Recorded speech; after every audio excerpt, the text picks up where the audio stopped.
we remain steadfast in our commitment in delivering local news that matters, stories that inspire, enriching the lives of Filipinos in the Philippines and across the globe. This is your GMA Regional TV. Buong puso para sa Pilipino. Ito ang Mornings with GMA Regional TV. Magandang umaga! Ito ang Mornings with GMA Regional TV. Hatid namin ang mahalagang lokal na balita mula sa Luzon. Diba? Bakit may pause? Masaya masyado kasi Masaya Friday. masyado. Magsaya tayo dahil ngayon ay Fun Friday! Punong-puno tayo ng good news mga kapuso. Partner, mamaya ay makakapanayam natin si JC Regino. Alam mo naman siya, kilala mo siya JC Regino, yan ba yung anak ni the late April Boy Regino? Oo, si April Boy Regino. JC. Mamaya magpapakinggan natin yung boses niya. Wow na wow talaga. Alam mo ba partner, na muntik na rin ako maging singer? Talaga? JC, CJ ako eh. Okay. Muntik na. Pero partner, may sagot ako dyan. Di ko kayang tanggapin. Tanggapin mo na. Mall show, mamaya mga puso, mapapanood din natin ang pagbisita ng Barda sa Balanga City, Bataan. Alright. Narito na ang mga unang balita. Sa pool sa CCTV ang pagsampa ng ilang kabataang lalaki sa isang nakaparadang pick-up sa Arellano Street na sakop ng Barangay Pantal, Dagupan City. Makikita ring sinubukan ng mga kabataan na buksan ang sasakyan. Ang hindi nila alam, may tao pala sa loob ng pick-up. Hala kayo! Kaya hindi natuloy ang kanilang pagnanakaw. May mga person of interest na ang mga opisyal ng barangay sa mga nasa likod ng tangkang pagnanakaw. Sa katunayan, 3 kabataang lalaki daw ang nasa watchlist ng barangay dahil sa mga kaso ng pagnanakaw sa lugar. Nag-ikot ang Public Order and Safety Office sa mga loading and unloading area ng pedicab sa Mangaldan, Pangasinan. Sorpresang ininspeksyon ang mga ipinapasadang pedicab. Kabilang sa mga nadiskubre ng poso ang kawalan ng side mirror, manipis o nakakalbo ng mga gulong at mga kinakalawang na mga sidecar. Binigyan na ng warning ng poso ang mga driver upang ayusin ang kanilang mga pedicab para sa kaligtasan ng kanilang mga pasahero. Makikita sa isang video ang driver ng kotse na nakaitim na t-shirt na may hawak na patalim habang nakikipagtalo sa isang taxi driver sa Baguio City po yan. Paikot-ikot sila sa kotse habang nagbabatuhan ng mga salita. Sumama na rin sa alterkasyon ang babaeng sakay ng kotse. Umalis din kalaunan ang mga sakay ng kotse. Nagpunta sa istasyon ng pulis ang driver ng taxi na hindi na muna pinangalanan para sa kanyang seguridad. Sa inisyal na investigasyon, may binusinahan na pasahero ang taxi driver ng ikat o harangan ng puting kotse ang harapan nito. Nagipag-ugnay na ang pulisya sa LTO para matukoy ang may-ari ng kotse. Wala pang sagot ang LTO sa nangyaring road rage. Hindi na rin nagpakilala ang rider na kumuha ng video dahil ayaw na raw niyang madamay pa.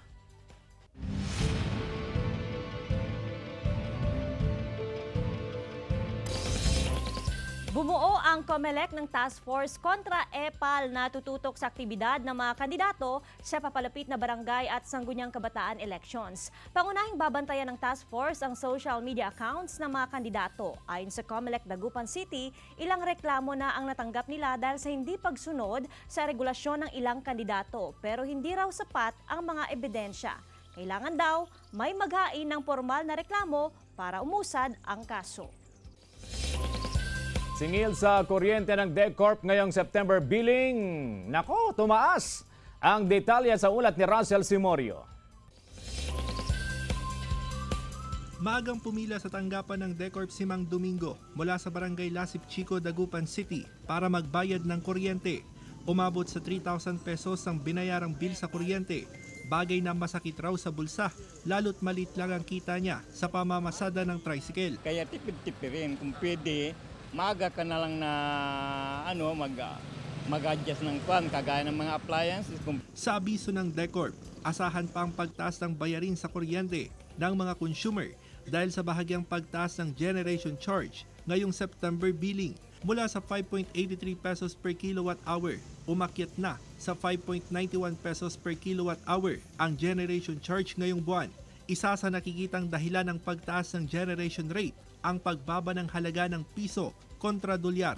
Yung kasi isang supplier namin, yung coal-fired power plant kasi ito, mayroong component doon sa kanyang rate ng forex. So nagbago yung foreign exchange.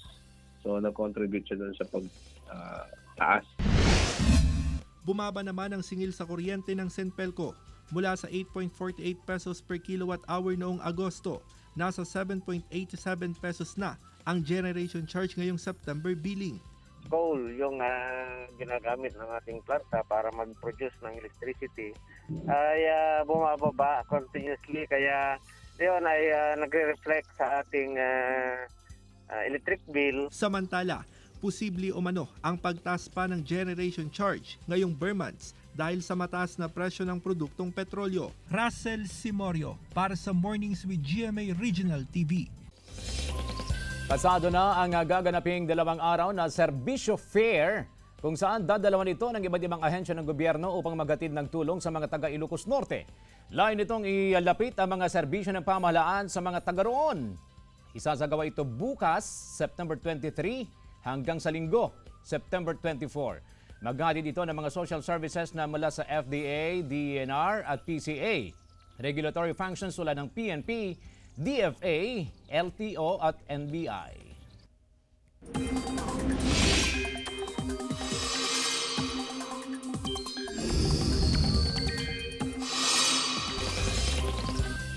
Mga kapuso, ITCZ magpapaulan sa Southern Luzon, Visayas at Mindanao. Tutukan sa report. Mas dumami pa ang mga lugar na uulanin ngayong araw dahil sa Intertropical Convergence Zone. Apektado ngayon ng ITCZ ang Southern Luzon, Visayas at Mindanao ayon sa Pag-asa. Asahan naman ang mga local thunderstorms sa iba pang bahagi ng bansa.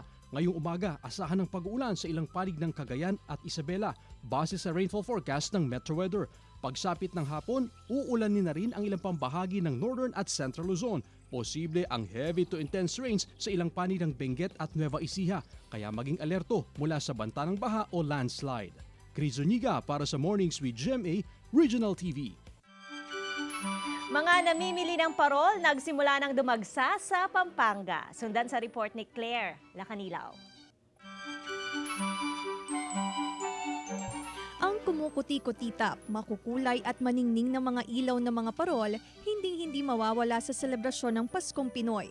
Kaya naman nagsimula ng dumagsa ang ilang mamimili mula sa iba't ibang lugar sa ilang bentahan ng parol sa Jose Abad Santos Avenue sa City of San Fernando, Pampanga. Maaari ding gawing customize ang bibilhing parol. Kami talaga nagmamanufacture ng kape. So yung mga repair, basago kami nagre-repair. Ang ilang mamimili, sinamantala ang murang presyo ngayon ng mga parol. Mula Caloocan, dumayo pa ang 63 anyos na si Zaldi Verdillo para bumili ng parol sa City of San Fernando. Of course, punta pa kayo rito, dayo kayo. Kahit marami na rin ang nagbebenta ng parol sa Mabalacat, dumayo pa rin ang 55 anyos na si Dolores Mercado para mamili ng parol sa City of San Fernando. Maraming pwesto, maraming pagpipilian. Ang ilang parol maker, nakahanda na raw sa posibleng pagdagsa ng mga mamimili habang papalapit ang Pasko. Claire Lacanilaw para sa Mornings with GMA Regional TV.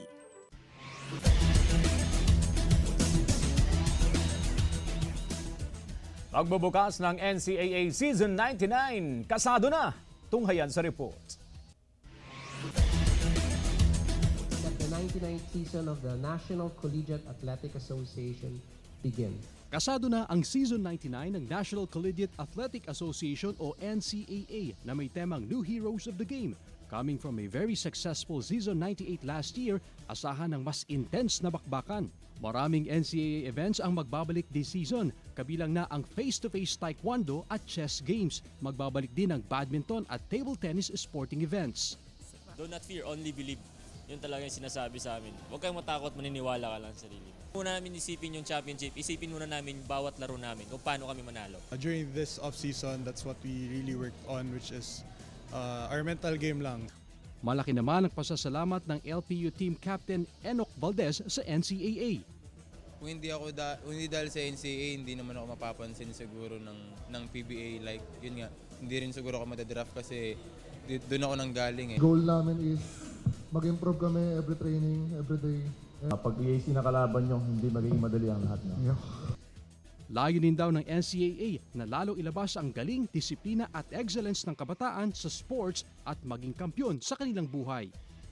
The NCAA is all about the student athlete. They are our future hopes. So now we're going to see new faces.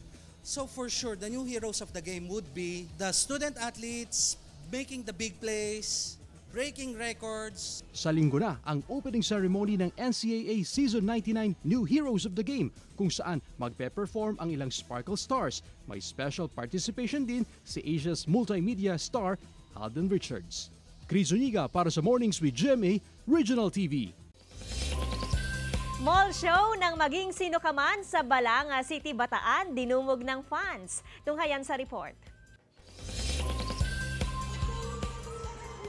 Happy ang fans sa pagbisita ng cast ng maging sino ka man sa Balanga City, Bataan. Present sa mall show ang main cast, ang tambalang barda ni Nakapuso Primetime Princess, Barbie Forteza, at pambansang ginoo David Licauco na pinakilig ang fans sa kanilang duet.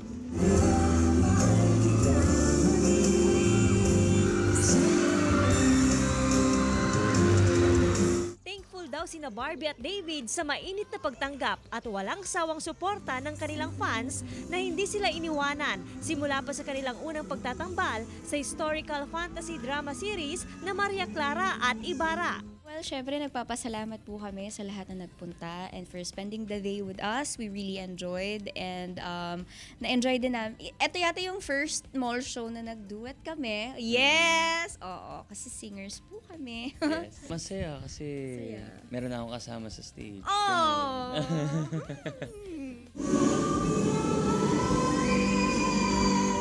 Breathtaking performance naman si Hannah Priscillas na siyang kumanta ng official soundtrack ng Maging Sino Ka Man.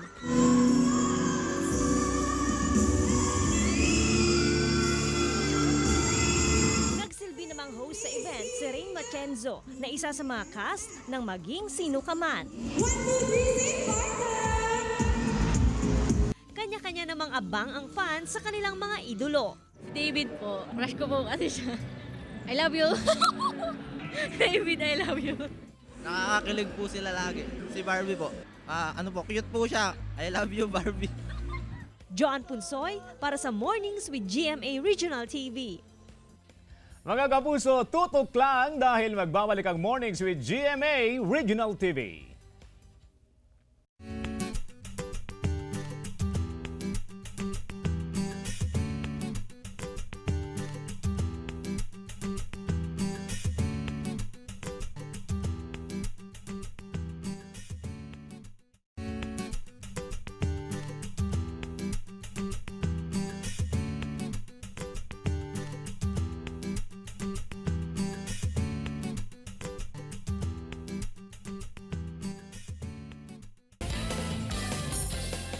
Ito ang Mornings with GMA Regional TV. Ito ang Mornings with GMA Regional TV. Umabot na sa 1,150 ang kaso ng sore eyes sa Cagayan base sa datos ng Provincial Health Office. Mula sa 29 bayan, 22 rito ang may kaso ng sore eyes. Naitala ang mga kaso noong nakaraang buwan hanggang sa kasalukuyan. 80% sa mga may sore eyes parang nasa grade school ayon sa PHO. Ayon sa otoridad, isang dahilan ng pagdami ng kaso ng sore eyes ay ang pabago-bagong panahon. Ang sore eyes o conjunctivitis ay isang impeksyon sa mata, dulot ng virus, maaaring makaranas ng pamumula, pananakit ng mata, pagluluha at pagmumuta. Sa bisa ng resolusyon, dineklara ng Sangguniang Bayan ang Puerto Galera Oriental Mindoro bilang the diving capital of the Philippines. Kinilala ang natatanging katangian ng Puerto Galera bilang isang diving destination na matatagpuan sa loob ng Verde Island Passage, kung saan isa sa ipinagmamalaki ang nakamamanghang underwater world marine life. Ang Puerto Galera ay kinilala bilang most beautiful bays in the world noong 2005 at bilang UNESCO Man and Biosphere Reserve mula 1977. Accessible rin ang lugar para sa mga turista ayon sa LGU dahil sa lokasyon nito na 3 hanggang 4 na oras lamang ang layo mula sa Metro Manila. Nakatakda ang opisyal na paglulunsad nito sa susunod na buwan. Mga kapuso, ngayong umaga ay makakasama natin ang anak ng legendary OPM hitmaker na si April Boy Regino. Sinubukan niyang mag-pursue ng ibang karera sa US pero sa music industry pa rin siya dinala ng tadhana. Let's welcome JC Regino. Good morning, JC, and welcome back to Mornings with GMA Regional TV. Yes, good morning din po, Idol Joanne, and maraming salamat po at nakabalik po ako dito sa Mornings with GMA Regional TV. Hello po sa lahat ng mga nanonood. Nako, marami talagang nag-aabang sa'yo, JC. First of all, congratulations that you're back sa music industry. Pero JC, tanong ng marami, anong buhay o career ba ang sinubukan mong hanapin sa US?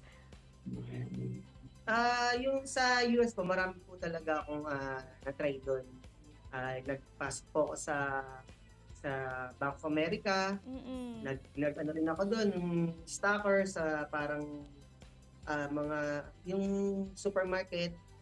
Tapos nung huli ko po is nag-caregiver din ako. Tapos po nung huli ko po, pumasok po talaga ako ng school sa yung pagiging dialysis tech. Oh, okay. Yung huli ko po dapat balak bago po kami nagkausap ni Dad. Sabi niya na bumalik daw ulit po ako kasi nga po alam niya na pangarap po namin yun na doon talaga po ako masaya sa pagkanta po sa music. At ang iyong pagbabalik sa music industry ay tinawag mong fulfillment ng last wishes ng iyong ama. Bakit, JC? Yun nga po kasi nga, di ba, ala ko tapos na po ang lahat. Balik na ako ng US. Tapos, yung nagkausap kami ni Daddy, sabi niya na,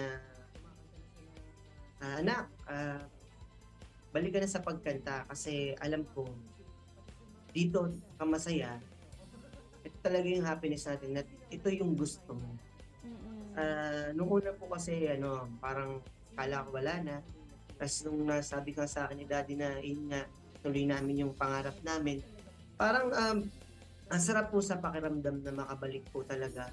And JC, you are now with GMA Music with your latest single, Tama Na Sa'kin Ikaw. JC, para kanino mo ba inaalay ang kantang ito? Syempre po, inaalay ko po yun sa crush ko. Joke. Inaalay ko po yun sa lahat po ng tao po. Para po sa inyo lahat, inaalay ko. Maraming salamat din po doon sa una po naming awitin na sinulat ko na idolo sa pagtanggap po ng awitin na yun. Sana po magustuhan din po nila itong bago na awitin namin, Tama Na Sa'kin.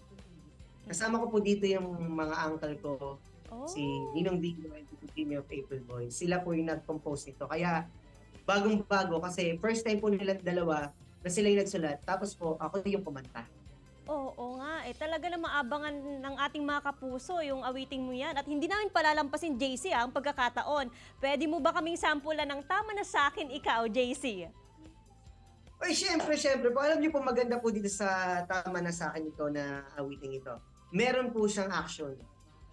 Tama na sa'kin ikaw,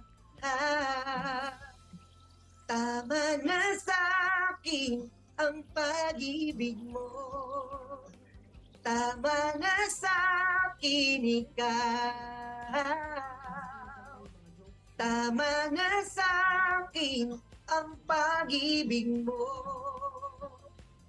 Di na kailangan ng ibang mamahalin. Tama na sa'kin ikaw. Wow! JC, marami bang nagsasabi sa'yo na talagang kaboses mo ang iyong ama? Ayo po. Totoo. Hindi ko, kailangan nila, ginagaya ko lang yung boses ni Dad. Pero natural voice ko talaga po ito. Kasi halos kami naman mga Regino, yung daddy ko, sa mga uncle ko, Bingo and Jimmy, ako, halos magkakapares kami ng boses. Pinakamataas na boses lang talaga, yung kay Dad. Pwede mo ba kaming sampulan nung di ko kayang tanggapin ng iyong ama na si April Boy Regino? Ay, oo, syempre po. Dapat may pagis pa nga pong sombrero kung aabot po dyan. Okay, ito po. 1, 2, 3. Hindi ko kayang tanggapin na mawawala ka na sa akin.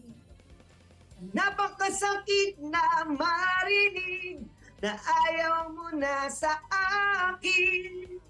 Talagang mabubuhayan ulit ng saya, ng sigla yung mga fans ng daddy mo sa pamamagitan sa'yo, JC. Saan ba namin pwedeng mapakinggan at ma-download ang iyong kanta, JC? Ayun, sana po pakitulungan po kami, pakisuporta po yung bago po naming awitin. Tama na sa akin ikaw by JC Regino and the April Boys. Yan po. And pwede nyo na po siyang i-download and i-stream sa Spotify, iTunes, Apple Music, and sa lahat po ng digital platforms. And also, follow nyo rin po ako sa aking Facebook page, JC Regino Official, and TikTok, JC Regino, and YouTube, JC Regino. Alright, maraming salamat, JC, at ingat ka palagi.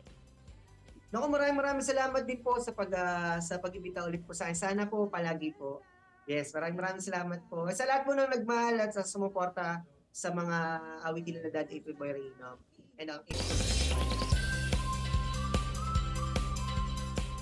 Sa iba pang balita, matcha green water sa coastal area ng Thailand. Problema ng mga mangingisda. At ilang Australian dumagsa sa beach para maibsan ang labis na init sa Sydney. Tunghayan sa Globalita. Nagkulay matcha green ang baybaying sakop ng eastern coast ng Thailand dahil sa pagdami ng plankton, isang uri ng microorganism na kapag dumami ay nagiging mapanganib sa mga lamang dagat. Inuubos kasi nito ang oxygen at nutrisyon sa tubig. Tuloy, itinuturing na dead zone ang lugar kung saan kumalat ang plankton. Apektado ang huli ng mga mangingisda. Ayon sa ilang scientist, posibleng dulot ang plankton bloom ng labis na init dahil sa climate change at polusyon. Sa Australia, dagsa ang mga tao sa beach para maibsan ang labis na init na nararanasan ngayong spring season. Mahigit sa 30 degrees Celsius ang kanilang temperatura sa Sydney araw-araw. Kaya sa beach nagpapalamig at naglulublob sa tubig ang ilang Australian. Kamakailan, idineklara rin ng Bureau of Meteorology ng Australia ang El Nino at nagbabala sa mga insidente ng wildfire at tagtuyot kapag tumindi pa ang init ng panahon. Chris Zuniga para sa Mornings with GMA Regional TV. Dumagsa ang tao sa Freedom Park sa Provincial Capitol Grounds sa Daet, Camarines Norte. Hinabangan ang maagang pagdiriwang ng Kapaskuhan matapos pailawan ng Fountain of Freedom and Hope. Paiba-iba ang galaw ng fountain na sumisimbolo raw ng pag-asa at kaunlaran. Maliban sa fountain, nagbigay buhay din sa kapaligiran ang mga ilaw na makikita sa mga puno. Positibo naman ang mga otoridad na magsisilbi itong bagong atraksyon sa probinsya na makatutulong sa turismo at ekonomiya nito. Dion Ignacio, namimiss ang kulitan sa set ng Royal Blood. Tunghayan sa report. Hindi maikakaila na isa si Andrew Castor na ginagampanan ni Dion Ignacio sa mga tumatak na karakter sa hit murder mystery series na Royal Blood.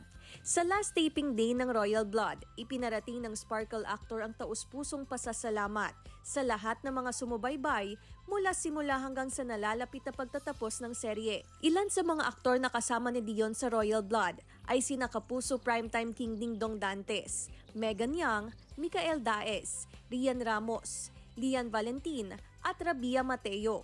Pero sa huling gabi ng Royal Blood, may mga revelasyon pa raw na dapat abangan.